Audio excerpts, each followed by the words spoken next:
Hello and welcome 11 Commerce students. Today in this class I will start a new chapter from your business studies syllabus, that is small business. It is a very important chapter and it is included in your next unit test syllabus. So small business is today's topic for discussion. First I will go to the meaning of small business. Now, small business enterprises exist almost in all the countries, especially in the developing countries of the world. Now, small business uses labor intensive as well as capital intensive techniques. What is labor intensive technique? Labor intensive technique is the technique where manpower is mostly used more than capital. Whereas, on the contrast, these capital intensive techniques are large scale business where capital is more used. Capital investment is more than the capital investment and machineries. Through capital, machinery is invested. Investment is machinery is more than the manpower techniques. So small scale, now we come to the small scale. Small scale business are those type of business where both capital intensive techniques and labor saving techniques both are used.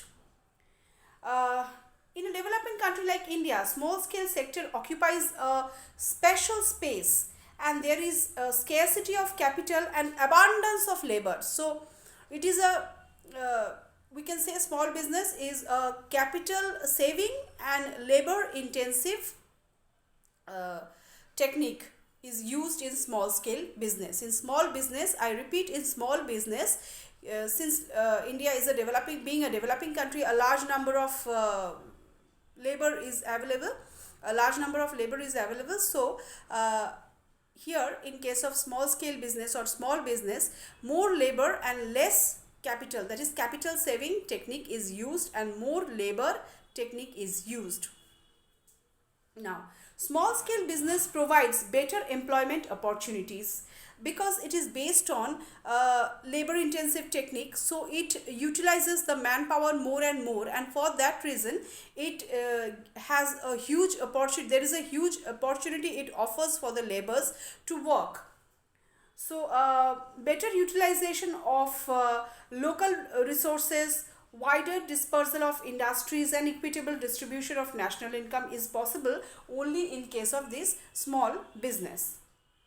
In view of the potential of small business, the government of India is committed to the growth of small sector in the country. Small business can be defined as industries having low intensive in plant and machinery, less capital employed but abundance in labor. Repeatedly I am telling, it is low capital intensive based on low machineries and plant and more intensive on labor, more dependent on labor. Thus, it utilizes the labor resources of the country. In developing country, there is abundance of labor available because population is more. So, small scale government is giving indulgence to these small sectors more and more so that employment can be generated more and more. Now, immediately after independence, small scale industry was defined by Industries Act 1951 as any enterprise which employs not more than 50% when using power and 100 when not using power and with less capital assets not exceeding rupees 5 lakh. So 50 persons are employed when using power, when power is used, and 100% per industry when not using power. These are the essential criteria of small business based on the Industries Act 1951. Also the capital assets, investment on capital assets not more than or not exceeding 5 lakh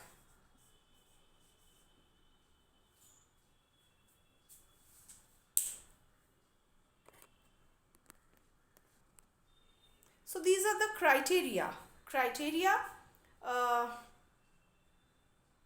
given by Industries Development and Regulation Act 1951.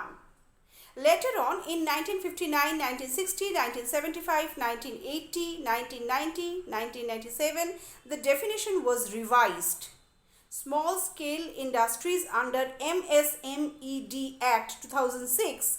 What is MSMED Act? You came to a new term, that is MSMED Act.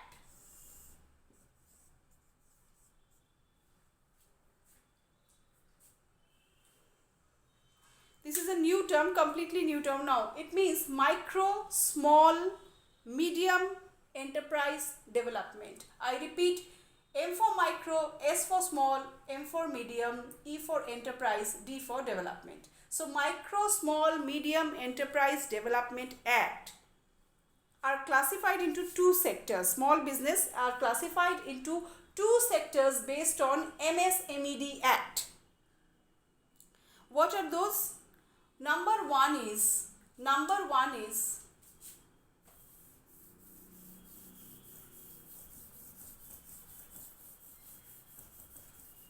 based on MSMED Act, there are two sectors in which small business is divided.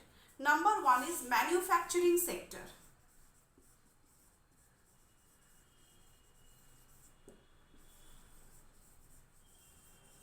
Whereas number two is service sector.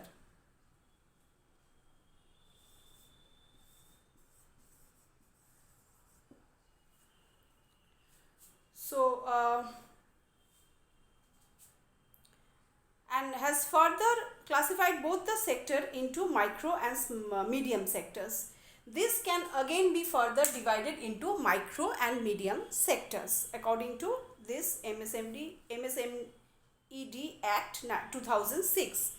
MSMED Act 2006. This act was passed in 2006. So this can come for your MCQ question, that name the year when MSMED Act was passed. The act has laid down a criteria of investment in plant and machinery and equipment for determining whether it is a micro industry or it is a small industry or it is a medium industry. So I have said that this manufacturing and service sector can again be subdivided into micro, small and medium sectors based on the investment criteria. So we need to learn the investment criteria first in order to decide that which sector will be considered or which sector will be coming under micro industries, which will be coming under medium industry and which will be coming under small industry. So based on the investment pattern, based on the investment criteria, we have to decide which sectors will be falling under this micro, small and this medium industries. So today up till this, in my next class I will give you a more idea clarifying the manufacturing and the service sector and more about the investment criteria of these sectors. So till then, goodbye.